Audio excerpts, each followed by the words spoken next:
What's going on, guys, and welcome back to another video. So today I want to give updates on a stock I've held for quite some time now in the form of HighTide, ticker symbol HITI. So as always, we'll go through 5 main points in today's video. The first of these looking at my own current position in this stock, and we'll have a look very briefly at the charts over the last few weeks and months. We'll then look at some of my catalysts. Now, if you've seen any of my prior videos on HighTide, I have a Word doc kind of sheet full of catalysts and fundamentals on why I invested in the stock in the first place, so we'll give some updates there as well. I then want to go through 2 very interesting articles, both we'll have a look at in a few seconds as well, and finally I want to give my plans going forward for this stock. And with all that being said, let's dive right on into today's video.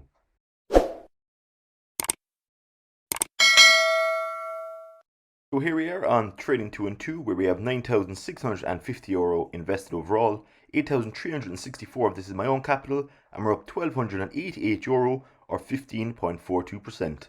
Now, HighTide, ironically enough, is probably one of the very few of my 33 stocks / ETFs that are currently in the red. As it stands, we have 39.13 shares of HighTide, down 13.89% or €39. Now we can also see here that it's currently trading at $7.46, and my average price, dotted line here, is $8.79. Even on the 3-month chart, it's quite choppy over the last few months, and again, there's a lot of reasons behind this. But the reason why I'm still optimistic on this holding or share is because of their catalysts and fundamentals that they have going forward, which we'll have a very brief look at now in a few seconds. So if anything, going forward, I'll be buying more, particularly if it's down nearly 14%, because I'll be getting it in at an overall cheaper average cost. So hopefully when it does bounce back, I'll be making even more of a profit. When it comes to investing in any stock or ETF, you should always make a list of the fundamentals and catalysts going forward, which will impact their share price. And HighTide here is no different. Over the last few months, I've kind of collated together a lot of different fundamentals and catalysts. So we'll kind of have a very brief update on some of those now. As we've already went through this list so many times before, we'll kind of just talk about the more updated ones in terms of the highlighted ones at the below, because some of these up here are kind of outdated or have changed since we put them down here originally. So the kind of first few here are the kind of US presence, so they've continued to do this by mergers and acquisitions, which I find is extremely important, especially if they want to grow their brand, they need to get into the US. The share consolidation, a lot of people were quite upset about this, the 15-1 or 14-1 split, reverse split that was, because the stock price was about 50 cents a share, and then it went up to about $9 a share, and ever since then it's starting to drop back down, as we saw a few seconds ago. They've also started to kind of build their online presence as well, and their reputation, and we can see here that they're after being inducted into the cannabis ETF New York Stock Exchange THCX. So that's a cannabis ETF, so that's good news to see here as well. Cannabis legislation and legalization, that obviously will have a huge benefit or impact across the whole sector here, particularly in the US. So that's going to be continually ongoing for many more months, if not years. So that can be one of the huge catalysts going forward. And another one here is probably one of the most updated ones, is that they've been approved for the NASDAQ. Now, obviously, as you can imagine, the second they got approved, it jumped up. My current position was down about 20%. Then it got on the NASDAQ, it went into the positive green, about 5 or 6%, so there's a 25% swing. But however, since the news started to die down, so has the share price. But again, there's a few extra new catalysts that'll be adding to this list that we're going to discuss next.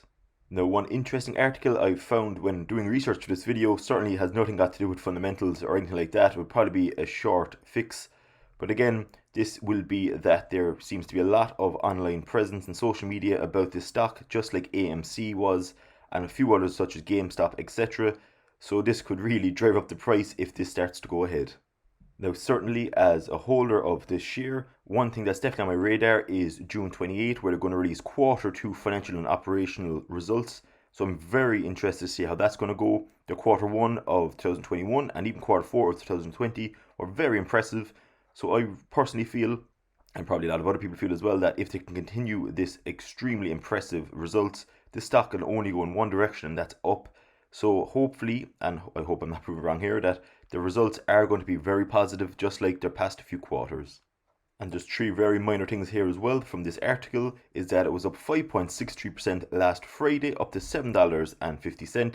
It's also below its 50-day moving average, and it's beginning to form a wedge-shaped pattern on the technical analysis charts. There's another very interesting article on Investors Place, which kind of backs up what I've said all along. in the form of, even though it might be an AMC slash GameStop style breakout in the coming weeks, I do feel long term you should still hold this stock. And it's not a kind of just get in and make money and get out as quick as you can. This really is a long term hold, in my opinion. And this article, which you'll have a very brief look through now as well, really kind of backs up what I've said all along. Now, certainly, don't get me wrong, it's great when a stock gets some hype, etc. And that was always going to happen, particularly because HighTide was a penny stock only a few weeks back, and because of the reverse split as well, and because they got inducted onto the NASDAQ, there's been a lot of attention, both positive and negative, around the stock. But as you can imagine, when there's a 14 or 15 to 1 reverse split, it's certainly going to be a sitting duck for people to short the stock once it goes up 14 or 15 times its share price. Now, don't get me wrong as well, your overall investment value has not changed because there's less shares outstanding. But again, in my opinion, it was always going to be a sitting duck once it started trading at about $9 a share. Another very valid point here, which I'll be adding to my fundamentals slash catalyst Word doc in a few seconds, is that there's a high chance of centralization across this sector, as because the overall market in Canada is highly saturated at the moment. So that will kind of leave one or two main dogs as such to kind of eat up and acquire all of the smaller companies within this sector. And there is quite a few in Canada alone. So again, people are starting to say that the HighTide might start to become slash the Walmart of cannabis sector in Canada and even within the US. Now, in order to do this, you need to obviously acquire and merge with other similar companies, and you need to have cash reserves at your disposal, and HighTide certainly have a proven track record of mergers and acquisitions of some other well-known cannabis stocks. So that's very promising to see as well. And also, they currently have $33 million in cash, which certainly will help with all of these mergers and acquisitions going forward.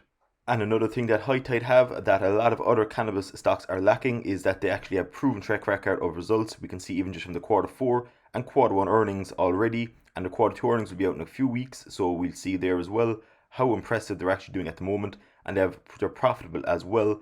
So again, if you're looking for more investors to get into this company, they'll certainly have a very high chance, no pun intended, but they have a good chance in actually getting in, get a lot more people to back this company.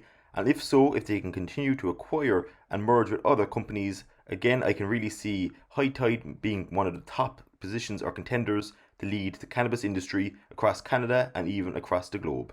And finally, in terms of my own plans for this stock going forward, now as I said earlier, we have just under 40 shares here, which isn't a whole lot in comparison to a lot of other people. But what I have here is it's down 14% at the moment, so that definitely poses great opportunities to cost average in.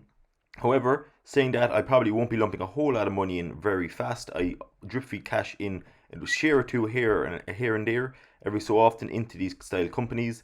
But again, I might try to get a few more shares, and because it's down 14% now, and hopefully before the results come out for Q2, because I really do feel those results be very promising and that their share price will go up because of this. So that's pretty much the end of today's video. I just want to give a brief update on this stock, as we haven't discussed this company in about 2 weeks or so now. So I just want to give a quick update on their share performance and catalyst slash fundamentals going forward. So if you found this video anyway helpful or interesting, it'd be much appreciated, as always, if you're new around here, if you consider subscribing to the channel, and if you could smash a like button as well, I'd be much appreciated. And finally, I'd be very interested to know in the comment section below if you hold this company and how many shares you have, and if you're in the green or the red. So thanks very much, enjoy the rest of your Monday, and I will see you all in tomorrow's video.